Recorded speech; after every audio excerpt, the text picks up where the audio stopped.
Assalamualaikum warahmatullahi wabarakatuh. Bapak dan Ibu masih tetap di channel kita semua, yaitu channel Transformasi Pendidikan. Saatnya kembali ke Hito. Kemarin di bedah soal P3K ini ya, Bapak dan Ibu sudah kita bahas tentang beberapa aliran teori belajar ya.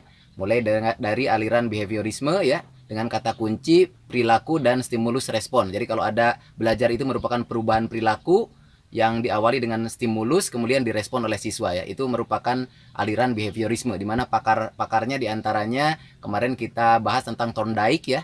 Ada 3 hukum ya, yaitu hukum kesiapan, kemudian hukum latihan, kemudian ada hukum pengaruh. Selanjutnya kita juga kemarin membahas tentang Skinner ya. Di sana ada penguatan positif negatif, kemudian hukuman positif negatif. Kemudian juga kita bahas kemarin tentang John Watson, ada stimulus khusus ya. Kemudian berikutnya aliran teori belajar konstruktivisme ya, yang kita bahas ya. Kemudian kata kunci dari aliran konstruktivisme ini adalah mengonstruksi, kemudian membangun ya ide, gagasan atau pengetahuan baru berdasarkan pengetahuan yang lama ya, begitu ya. Sehingga siswa mencari tahu bukan diberitahu. Nah, kalau ada kata-kata mencari tahu bukan diberitahu berarti dia aliran konstruktivisme Bapak dan Ibu. Di sini pakarnya ada Brunner ya, yang mana mengkaji tentang konstruktivisme individual di sini ya, Bapak dan Ibu. Di sini ada tahapan enaktif, ikonik, simbolik supaya anak mampu mengonstruksi, dan tahapan enaktif ini melibatkan aktivitas fisik untuk mengotak-atik benda, digiring ke gambar ikonik dan masuk ke simbolik. Di antaranya guru menjelaskan konsep dan sebagainya itu. Nah, kemudian ada juga Vygotsky Bapak dan Ibu tentang konstruktivisme sosial. Di sini bagaimana pengaruh lingkungan ini berpengaruh terhadap individu tadi ya. Jadi kalau individu belajar sendiri namanya perkembangan aktual, ada pengaruh dari lingkungan namanya perkembangan potensial. Sehingga selisihnya namanya Zone of Proximal Development atau ZPD. Dan kalau ZPD-nya positif berarti lingkungan berpengaruh positif gitu. Tapi kalau negatif bisa jadi lingkungannya menjadi berpengaruhnya negatif. Nah, itu adalah Vygotsky tentang konstruktivisme sosial. Nah, implementasinya misalkan melalui belajar diskusi kelompok gitu ya.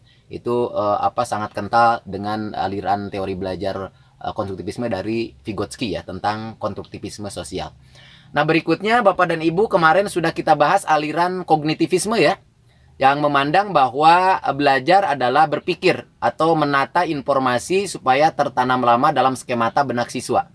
Nah, di dalamnya ada persepsi dan pemahaman. Jadi kalau ada kata-kata persepsi, pemahaman berarti dia aliran kognitivisme ya Bapak Ibu. Nah, pakar-pakar yang utama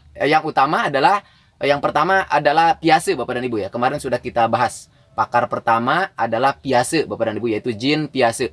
Piaget sudah menyampaikan tentang asimilasi, akomodasi, ekuilibrasi yang sudah dibahas pada konten sebelumnya. Kemudian juga tahap perkembangan kognitif mulai dari sensorik motorik, kemudian praoperasional, operasional konkret, dan operasional formal dengan ciri-cirinya kemarin sudah kita bahas. Untuk anak SD masuk pada fase operasional konkret karena masih ketergantungan pada benda konkret ya. Di sana sudah mengenal operasi ya, baik itu operasi hitung maupun aktivitas-aktivitas yang melibatkan aturan-aturan tertentu ya, sebagai penciri dari sebuah operasi. Nah, kemudian yang terlupakan kemarin dari Piaget adalah tentang fase-fase belajar. Jadi Piaget sudah menjelaskan dan mengkaji tentang fase-fase belajar yang sesuai dengan tahap perkembangan kognitif siswa dan sesuai dengan aliran teori belajarnya. Yang pertama ya, supaya pengetahuan yang baru itu mampu berasimilasi dan berakomodasi sehingga terjadi keseimbangan atau ekuilibrasi, sehingga pengetahuannya menjadi lebih tinggi tingkatannya, kemudian tertanam lama dalam skemata benak siswa ya. Tertanam lama ini berarti terskemakan. Yang disebut dengan terskemakan itu membentuk jejaring antara satu informasi dengan informasi yang lainnya sehingga tertanam kuat dalam skemata benak siswa itu ya. Nah, kemudian kalau ini akan dilakukan, maka akan fase belajarnya itu harus dilalui oleh guru ya.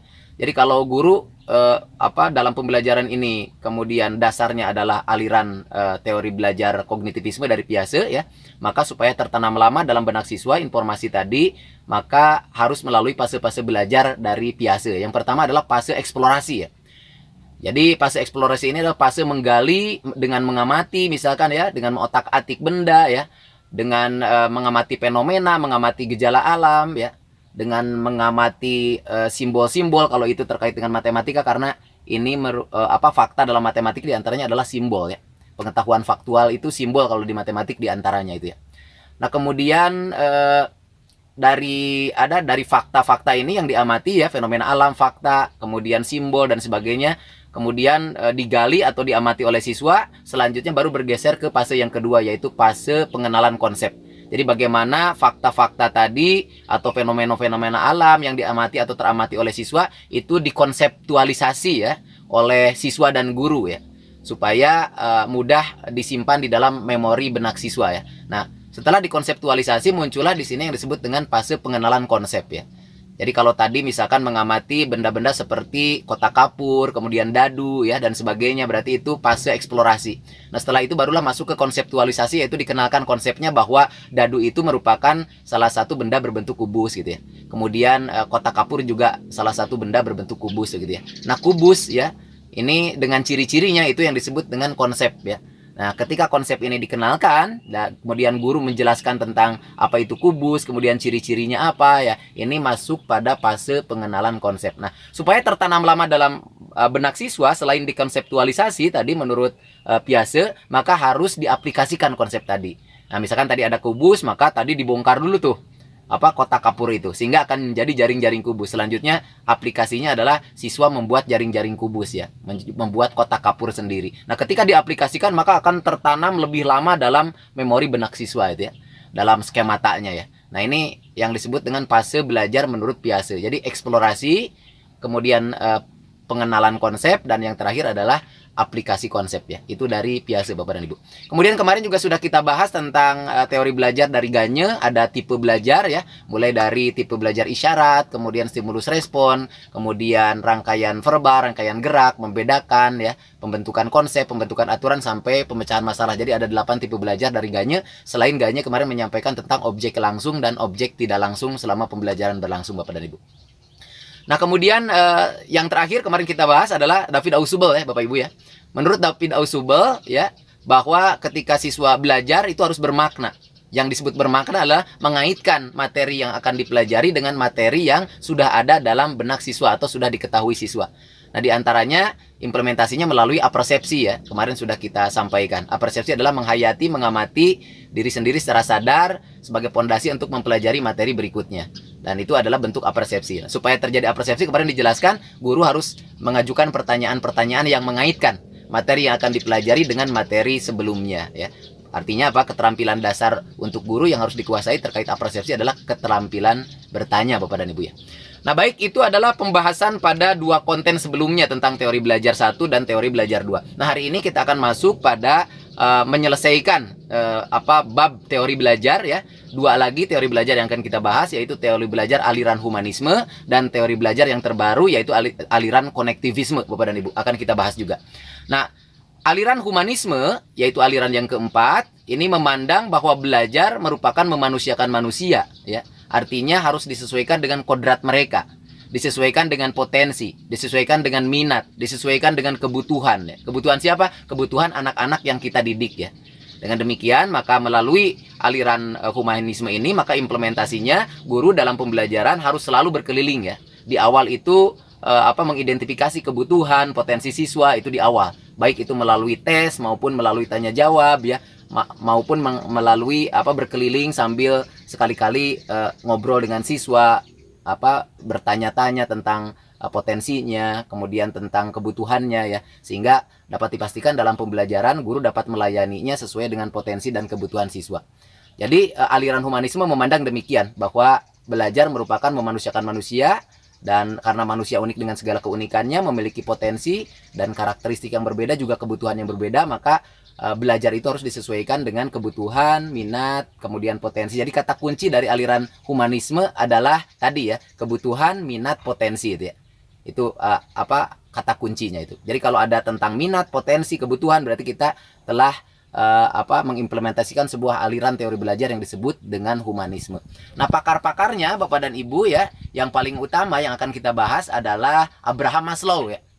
Ya, dalam Abraham Maslow di sini dikaji tentang hierarki kebutuhan manusia Bapak dan Ibu, termasuk siswa SD ya. Yang pertama adalah kebutuhan dasar fisiologis, seperti rasa nyaman dalam belajar itu ya, harus dikondisikan oleh guru ya. Bagaimana guru memfasilitasi pembelajaran yang mengusung kenyamanan siswa ya. Siswa menjadi betah dalam belajar gitu ya. Kemudian kalau disuruh pulang tidak mau pulang gitu ya, karena saking betahnya di sekolah. Ini mirip dengan taman siswa dulu. Kenapa disebut taman siswa ya dari Ki Hajar Dewantara? Karena anak lebih betah di sekolah gitu, di balai wiyata atau perguruan dibanding di rumahnya ya. Jadi bagaimana sekolah dijadikan tempat bermain dan belajar gitu ya. Nah ini adalah kebutuhan dasar fisiologis. Di antaranya rasa nyaman dalam belajar Bapak Ibu. Yang kedua adalah kebutuhan tentang rasa aman dan selamat Bapak dan Ibu.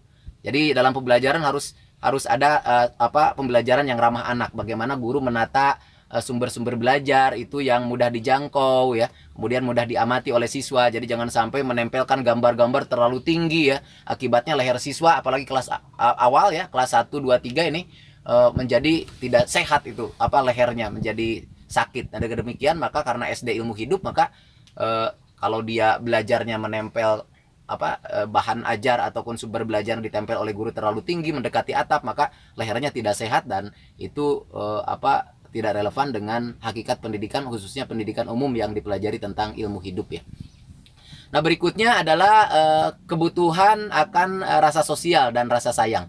Nah di sini harus ada saling mengenal satu sama lain. Dalam pembelajaran itu dikondisikan oleh guru demikian ya, saling mengenal keluarganya, saling mengenal dirinya. Kemudian setelah itu digiring ke pembelajaran di mana guru penuh dengan kasih sayang melayani siswa ya. Kalau untuk kelas awal itu dibelai, didoakan, ditiup ya, ubun-ubunnya dan sebagainya, itu merupakan bentuk kasih sayang dan memang dibutuhkan oleh siswa. Yang keempat adalah kebutuhan akan penghargaan Bapak dan Ibu ya.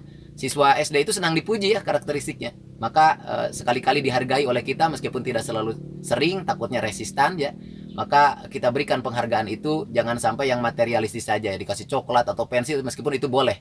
Tapi penghargaannya dalam bentuk motivasi, misalkan diberikan istilahnya tepuk hebat ya. Kemudian juga diberikan tepuk semangat, diberikan tanda bintang, diberikan tanda love ya, begitu ya. Itu akan memotivasi siswa dan mereka butuh itu. Sehingga ini dimasukkan menurut Maslow ke dalam hierarki kebutuhan akan penghargaan. Nah, yang terakhir yang paling tinggi tingkatannya itu adalah kebutuhan aktualisasi diri ya.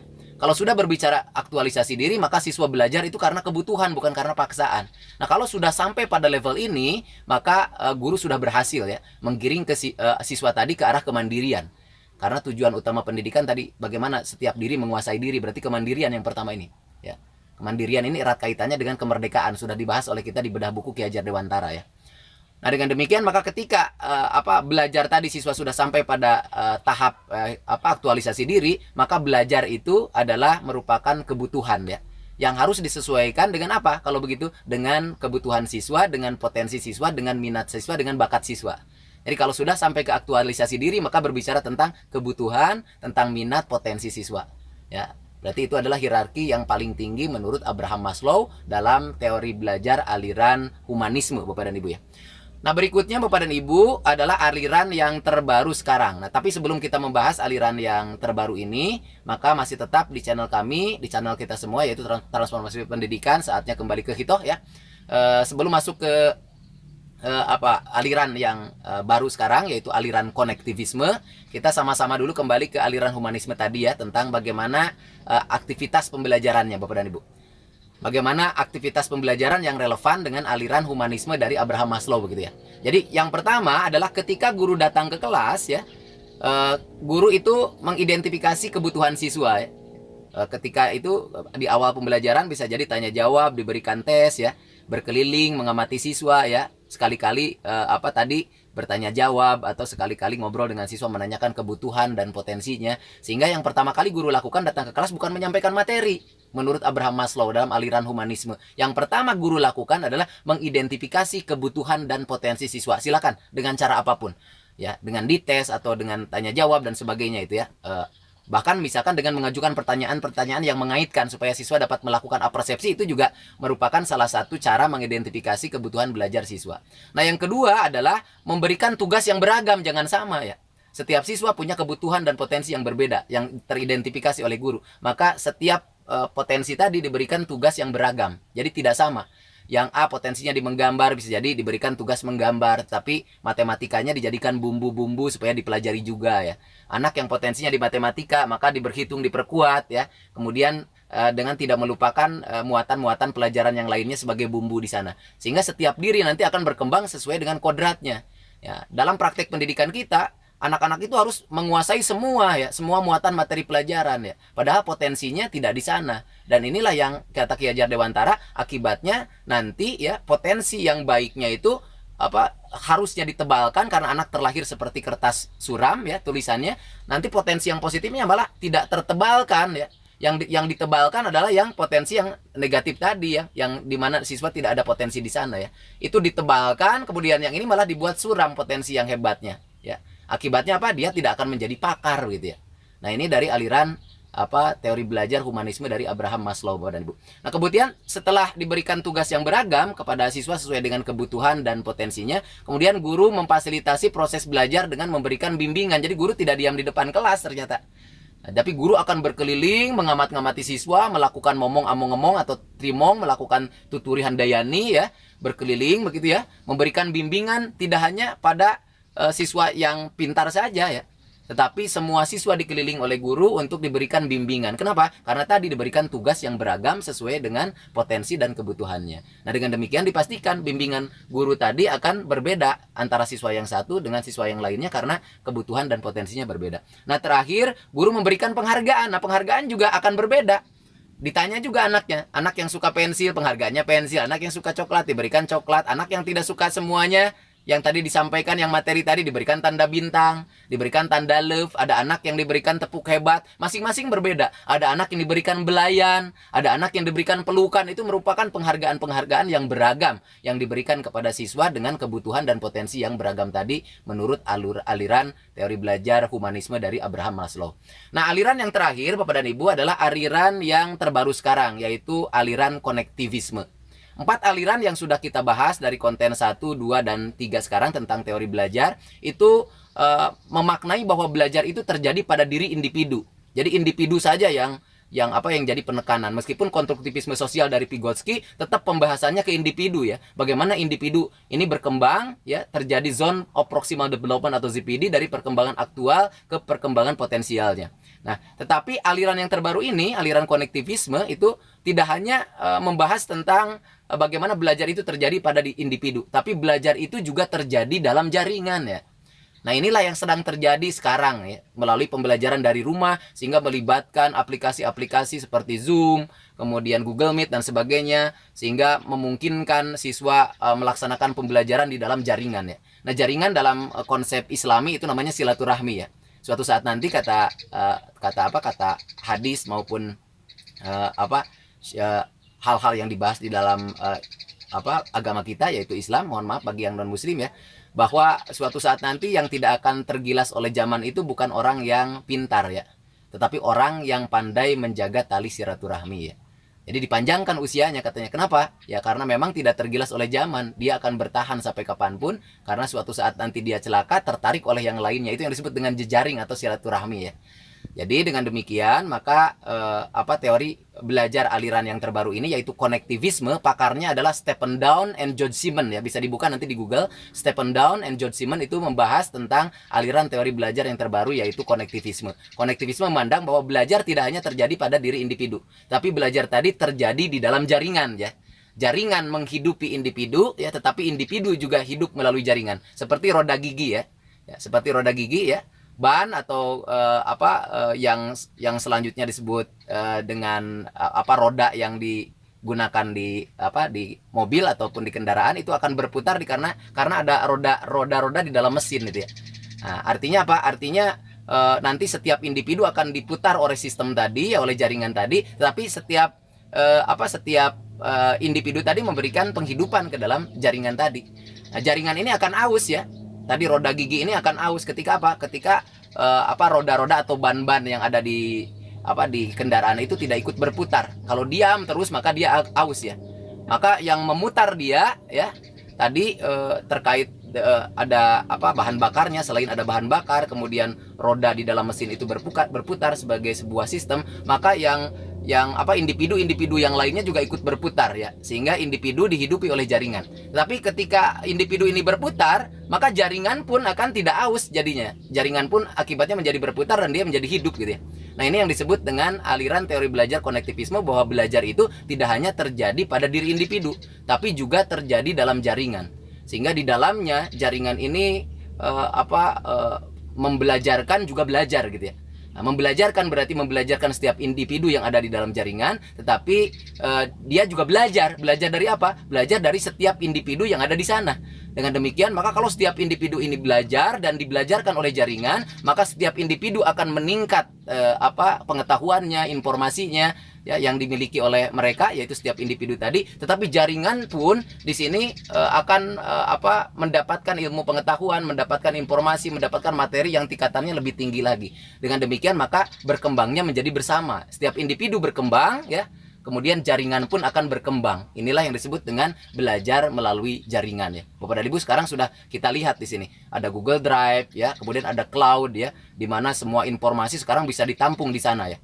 Nah, informasi yang ada di dalam cloud Google Drive itu dari siapa? Dari setiap individu ya. Nah, kemudian setiap individu mempelajari apa? Mempelajari materi yang ada di Google Drive yang tersimpan di dalam cloud ya. Dipelajari oleh setiap individu sehingga setiap individu menjadi pengetahuannya bertambah tinggi ya. Nah, kemudian tidak hanya individu tadi, cloud, Google Drive, alat penyimpan data semakin penuh juga ya. Dipenuhi oleh oleh informasi atau materi atau pengetahuan hasil dari pemikiran para individu yang dimuat di sana. Ya, kalau itu dipelajari oleh semua, maka sistem menjadi berkembang gitu lah. Nah, ketika sistem berkembang berarti di sana ada yang disebut dengan belajar dan membelajarkan. Karena sekarang ada orang yang guru yang sudah belajar tapi tidak mampu membelajarkan.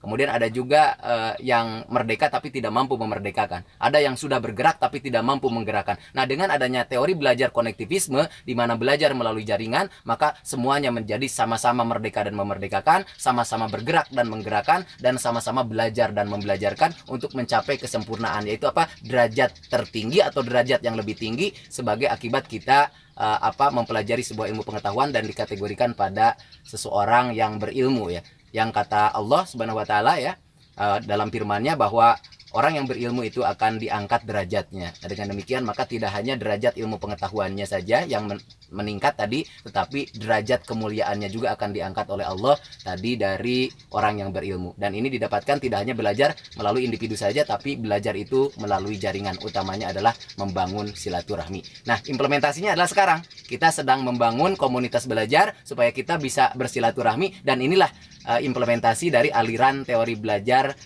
konektivisme dari Stephen Down and John Simon, di mana kita membangun komunitas belajar melalui link channel YouTube ya, Transformasi Pendidikan Saatnya Kembali ke Hito. Dengan demikian maka marilah kita sama-sama belajar untuk sama-sama mengembangkan diri mencapai derajat yang lebih tinggi dari sekarang, karena kita adalah orang-orang yang beruntung, orang-orang yang lulus ujian adalah orang-orang yang belajar. Tetap di channel kita semua, kita belajar bersama di Transformasi Pendidikan Saatnya Kembali ke Hito. Assalamualaikum warahmatullahi wabarakatuh.